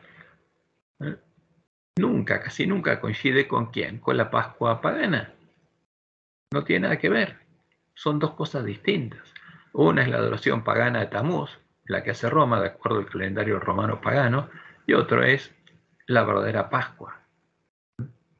Como podemos observar, las fechas de las fiestas solemnes de Jehová no tienen ninguna relación con las fiestas paganas del calendario romano, un calendario solar, a las que Roma cristianizó, cuando cristianizó a Tammuz, ¿no? Y lo empezó a adorar en los días de sus fiestas, empezando por el 25 de diciembre, porque el que nació el 25 de diciembre es Tammuz, después llamado Horus o Mitre. Por eso Roma adora a Tammuz, y esa es la imagen de Satanás, el anticristo. Ahora, ¿qué pasa el miércoles de ceniza? Ahí se realiza un rito interesante, que es el rito de la imposición de la ceniza, ¿no? al comienzo de la Cuaresma y la endecha de Tamuz, y consiste en marcar con una cruz de ceniza la frente de los que participan en esta ceremonia pagana de adoración, siendo la cruz el símbolo de Tamuz y la ceniza el símbolo del duelo por la muerte de Tamuz. Fíjense, acá están todas las costumbres paganas, porque lo que heredó Roma viene el paganismo, tanto la tonsura, el uso de cruces, el gorro de pescado, el sol que está atrás, etc. Porque esa es una imagen del sumo pontífice pagano en el tiempo de Roma pagana. Y ahí vemos como eso, con la tonsura, el sol atrás, Roma lo tomó como ¿qué? Como un símbolo de un santo. Y vemos cómo está vestido el Papa. Y en vez de la tonsura, los papas y los cardenales y los obispos, ¿qué se hacen? Usan el solideo, el dios sol en la cabeza, símbolo de adoración al sol. Tienen la cruz, como tenía el sacerdote pagano, tienen la cruz de Malta, puesta ahí como tenían los sacerdotes asirios, todos los sacerdotes paganos. ¿Y qué pasa además? Ahí vemos a una pobre chica que el miércoles ceniza le marcan la frente con una cruz de ceniza. Ahora, ¿qué dice Roma? El miércoles ceniza es un día santo cristiano. ¿Cristiano? ¿Cómo que cristiano? Es pagano, de oración y ayuno. Está precedido por el martes del carnaval y es el primer día de la Cuaresma. La Cuaresma cristiana, ¿no? El periodo de 6 semanas de penitencia antes de la Pascua. Es el primer día de la Cuaresma en los calendarios litúrgicos católico y anglicano, como así también de diversas denominaciones protestantes, luterana, metodista, presbiteriana y algunas bautistas, porque las iglesias caídas practican las mismas fiestas paganas que Roma y adoran y endechan a Tamuz. Y lo triste es que el pueblo adventista, cuando se une a ellas, están endechando a Tamuz como Dios lo anunció. Se celebra 40 días antes del domingo de resurrección, que marca el final de la Semana Santa. La ceniza, cuya imposición constituye el rito característico de esta celebración litúrgica, se obtiene de la incineración de los ramos bendecidos en el domingo de Ramos del año litúrgico anterior. Entonces, el poner esta señal en la frente, como el uso de cruces en sus vestimentas y el hacer la tonsura en la cabeza de sus sacerdotes en adoración al sol, es uno de los ritos que los paganos practicaban desde la antigüedad y que Dios le prohibió hacer a su pueblo, como leemos en Levíticos 19, 27 al 28. No haréis tonsura en vuestras cabezas. ¿Por qué? Porque los paganos no hacían adoración del sol. No es algo de Roma, es pagano antiguo. Ni dañaréis la punta de vuestra barba, como los sacerdotes paganos. Y no haréis rasguños en vuestro cuerpo por un muerto, ni imprimiréis en vosotros señal alguna. O sea, cuando ellos endechaban a Tamuz, hacían rasguños y se ponían señales, como pone Roma. Pero eso es algo que Dios prohibió. No es una fiesta cristiana. Es pagana, es paganismo puro. Y el que participa con estas mujeres a fiestas, endecha a Tamuz con ellas y se contamina. ¿Cuál es el significado pagano del símbolo de la cruz? ¿Qué significa para un pagano el símbolo de la cruz? La imagen de la cruz, la señal de la cruz, ¿no? Como le llaman. Para todos los paganos dispersos en Babel, la cruz es un símbolo del dios Sol, es símbolo de los rayos que salen del Sol, y su uso en sus vestimentas identifica a sus sacerdotes como sacerdotes del dios Sol, sacerdotes de Baal. Por eso lo usa el Papa. Por esa causa, Dios nos prohibió usar o hacer representaciones de todas estas imágenes paganas, porque la imagen de la cruz también es un signo por medio del cual los paganos adoran a Satanás y a los demonios, el signo con el que Satanás pronosticó que vencería a sus enemigos. Aquí tenemos la forma en que los egipcios hacían las cruces para adorar al sol. Ese es Ra. ¿Y cuáles son sus símbolos? La cruz. Esta es la que se llama cruz cristiana. Estas son otras formas de cruz. Y acá están todos los símbolos de adoración a él. Ahora, este es el Am, como le llaman ellos. Pero, ¿este quién es? La serpiente antigua. El sol es la serpiente, es Ra, el dios sol. Y la cruz es el símbolo de Baal, de Satanás, ¿no? Para los egipcios, Ra, el dios sol, era el que se posaba en la punta de las pirámides y de los obeliscos, en el piramidón. o piramidión, símbolo del punto de unión entre la tierra y el cielo, y lo representaban como una serpiente alada, la serpiente alada del Edén, y por las imágenes de sus cruces. Acá ellos no tienen ningún problema en adorar a Satanás poniendo sus imágenes. Este es un piramidión que estaba en una pirámide, la punta de la pirámide o un obelisco. Y acá que dibujan a la serpiente con 2 cabezas y alada, y acá con sus ojos. Y acá está la serpiente. Y los otros paganos directamente ponían al sol con alas y con cola, volando por el cielo. El piramidión o piramidón es una pieza pétrea de forma piramidal que se situaba en la parte más alta de los obeliscos y pirámides o cúspides. Simbolizaba el lugar donde se posaba el dios solar Ra o Amón-Ra, en la cúspide del monumento, como punto de unión entre el cielo y la tierra. ¿Y quién es este dios? La serpiente. La serpiente. ¿Y cómo lo representaban? Por cruces. Los asirios también representaron al dios Sol con un círculo con alas y una cola emplumada. Y le dieron forma de hombre, con torso de hombre, con la cara de Nimrod, el hombre que se convirtió en el dios Sol y tenía barba recortada. Y lo llamaron como Asur, o simplemente incluyeron una cruz de Malta dentro de un círculo solar. Fíjense, ¿qué hay acá? Círculo solar, cruz de Malta, la que usa el Papa, símbolo del Sol, con alas y con cola. O acá tenemos a Asur. Atrás está el círculo con la cruz de Malta y adelante la imagen de Asur. Todos los paganos usaban estos símbolos para identificar al sol. Los medopersas, los mitraístas, los adoradores del dios Sol invicto, como Constantino, también adoraban al dios Sol y usaban cruces como símbolos del dios Sol y de las estrellas, los dioses del cielo, como podemos ver en estas imágenes. Estas son las costumbres que adoptó Roma al adorar a todas las imágenes que se pueden encontrar en la bandera negra de los paganos, lo que es el vino, el furor de la fornicación de la Gran Babilonia. Fíjense lo que adoraba. Ya que adora el Papa. Son los mismos símbolos porque adoran al mismo Dios. Ahí tenemos al Dios Sol invicto.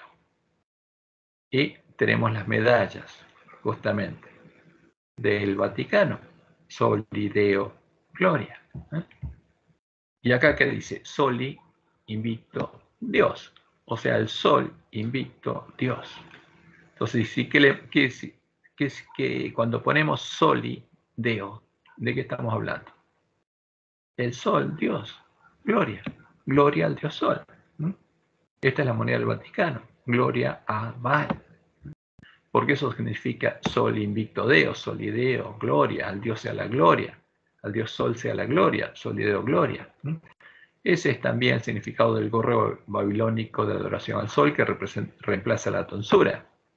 Fíjense, se llama tonsura al primero de los grados clericales, el cual se confería por mano del obispo como disposición y preparación para recibir el sacramento del orden y cuya ceremonia se ejecutaba cortando una parte del cabello. También se llama tonsura el corte rapado resultante de este rito. Pero esto es cristiano o pagano. Es pagano, como hablan de Chatamuz, es todo paganismo.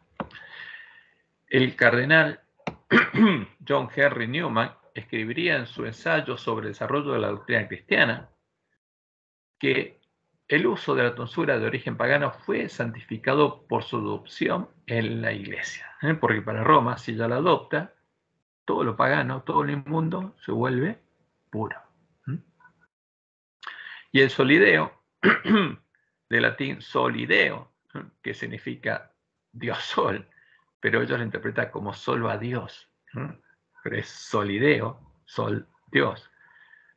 O zucchetto, del italiano, zucchetto, es un casquete de seda que portan el Papa, los obispos y algunos eclesiásticos para cubrirse la cabeza. Entonces, y acá tenemos estas imágenes. La primera nos muestra una fila de clérigos esperando para ser sometidos a la tonsura, en una ilustración de un manuscrito bizantino, porque para ser sacerdotes tenían que ser tonsurados. Ahí que tenemos a Domingo de Guzmán, tonsurado a la romana, en una pintura del siglo XIV. Y ahí tenemos a Juan Pablo II con el solideo, porque a los cargos altos ya no tenían que tonsurarse, con usar solamente el solideo alcanzaba.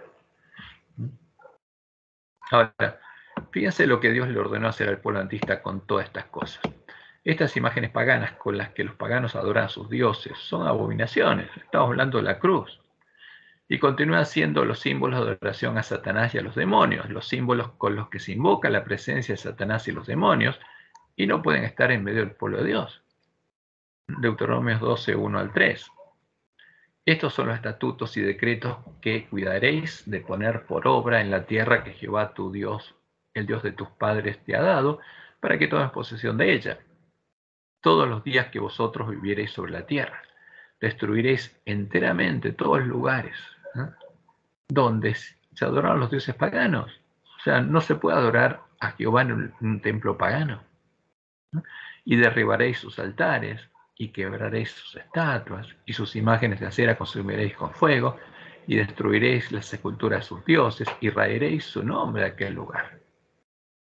Ahora, ¿qué estamos haciendo nosotros? No estamos haciendo esas imágenes, lo estamos poniendo en nuestras iglesias. Y en Éxodo 23:13 leemos: y todo lo que os he dicho, guardadlo, y nombre de otros dioses no mentaréis, ni se oirá de vuestra boca. ¿Quién es el Dios de Israel? Jehová. Y otro nombre no puede existir en la boca del pueblo de Dios. No puede estar el nombre del Dios de Babilonia. Eso es lo que debería pasar. Y en Éxodo 23:24 leemos: no te inclinarás a sus dioses, ni los servirás, ni harás como ellos hacen, antes los destruirás del todo y quebrarás totalmente sus estatuas. No se puede dejar ninguna imagen del pueblo de Dios. ¿Puede ser santificado algo inmundo, algo sacrificado a los demonios, como hace Roma? No, de ninguna manera. Lo inmundo contaminará al que lo toque y lo hará inmundo. Así estaba el pueblo que había vuelto a Jerusalén a reedificar el templo de Jehová, y así estaría el pueblo de la iglesia remanente antes que se deshiciera de todos los errores heredados de los paganos y los papistas. Mientras estuviera inmundo, no podría ser hecho parte del templo de Jehová.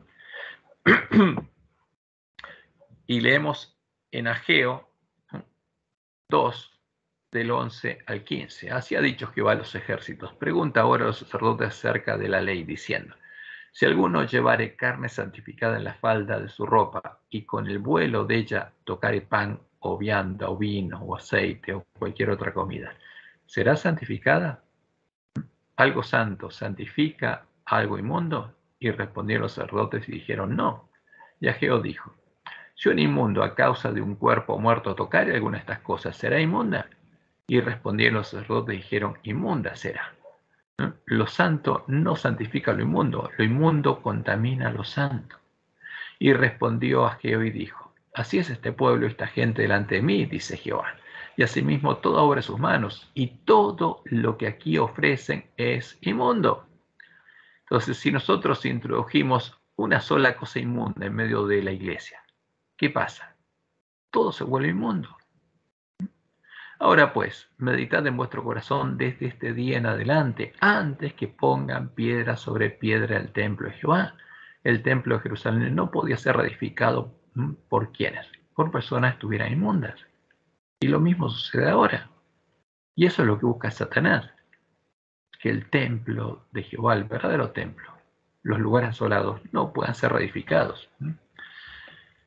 Y el pueblo que está en medio de la iglesia de Roma no sabe dónde está y no sabe lo que está adorando. No sabe que la bestia religiosa adora al dragón. En cambio, el pueblo al que Dios le encargó reparar la brecha hecha por el Papa, la Santa Ley de Dios, para que los lugares asolados por el hombre pecado puedan ser reedificados, debería saberlo. Y debería estar predicando el mensaje de los tres ángeles a sus hermanos que se encuentran en medio de las iglesias caídas. Pero, en cumplimiento de la profecía, el pueblo de Dios estaría comiendo y bebiendo la comida y la bebida de los borrachos, y estaría cometiendo las abominaciones que Dios anunció en Ezequiel 8, adorando y endechando Tamuz con otras mujeres. Y este es el cumplimiento perfecto de la profecía. Ahí vemos a un supuestamente hermano adventista postrado frente a un ídolo. al que endechan todas las mujeres en la Semana Santa de Tamuz. Es triste, pero esta es la realidad. Y por supuesto, este hermano, el que hace esto, se contamina. Pero mientras lo haga en forma con un pecado de ignorancia, Dios lo va a limpiar. Y puede estar con los 144.000 que no se contaminaban con mujeres. Pero si es una decisión consciente, eso le va a impedir estar con los 144.000 sellados del pueblo de Dios. Y acá tenemos, fíjense, todas las imágenes de Roma que son introducidas en nuestras iglesias. En nuestra iglesia, ¿qué estaría pasando? Los lobos vestidos de ovejas les estarían dando a comer y a beber del alimento y la comida de los borrachos, la bebida de los borrachos a nuestros teólogos, y ellos se lo estarían dando al pueblo adventista. Esta es la causa por la que Dios debería enviarnos al profeta Elías, a los siervos fieles que deberían darles el verdadero alimento a tiempo a sus hermanos. Es triste, pero es la realidad. Como Dios lo anunció en Joel 2:1, tocad trompeta en Sión, dad alarma en mi santo monte, tiemblen todos los moradores de la tierra, porque viene el día de Jehová, porque está cercano. Y aquí yo os envío el profeta Elías, antes que venga el día de Jehová grande y terrible. Esa es la promesa. ¿Y cuál fue el mensaje de Elías? Si Jehová es Dios, seguidle, y si Baal, id en pos de él. Si Jehová es Dios, seguidle, y si el Dios de Roma y del falso profeta, id en pos de él. Pero tomen una decisión consciente y sepan lo que va a pasar de acuerdo a la decisión que tomen. Por eso Dios anunció que a sus siervos fieles Él los enviaría a darles el verdadero alimento a tiempo a sus hermanos. ¿Por qué? Porque los lobos vestidos de ovejas estarían dándole a comer y a beber a quienes, a los siervos de Dios, de la mesa de los borrachos. Y habrá un conflicto en la iglesia, pero todos nosotros tendremos que decidirnos a quién adoraremos, a Jehová o a Baal, al verdadero Jesús o al anticristo. Ese es el tema, porque como resultado de lo que elijamos adorar, ese va a ser nuestro destino. Bueno, nos queda la última abominación, pero como ya se nos pasó el tiempo, lo vamos a dejar para el estudio del sábado, porque la idea era poder empezar el sábado a estudiar cuál es el Evangelio del Reino de Dios y cuál es el verdadero Espíritu Santo de la promesa. Pero como ya avanzó el tiempo, vamos a dejar aquí. Y si Dios quiere, el sábado vamos a continuar y vamos a terminar esta parte. Porque estamos viendo los hechos que podemos ver en nuestra iglesia. Los hechos que tienen que hacer que nos angustiemos y lloremos y actuemos, nos preocupemos por nuestros hermanos. Por eso Dios nos dejó una obra para hacer.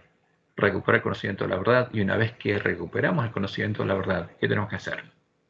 Predicar la verdad, darles el verdadero alimento a tiempo a nuestros hermanos, para que no endechen con las iglesias caídas a Tamuz y se contaminen con ellas. ¿Por qué? Porque como ocurrió en Sittim, los que forniquen con estas mujeres no van a entrar al reino de Dios.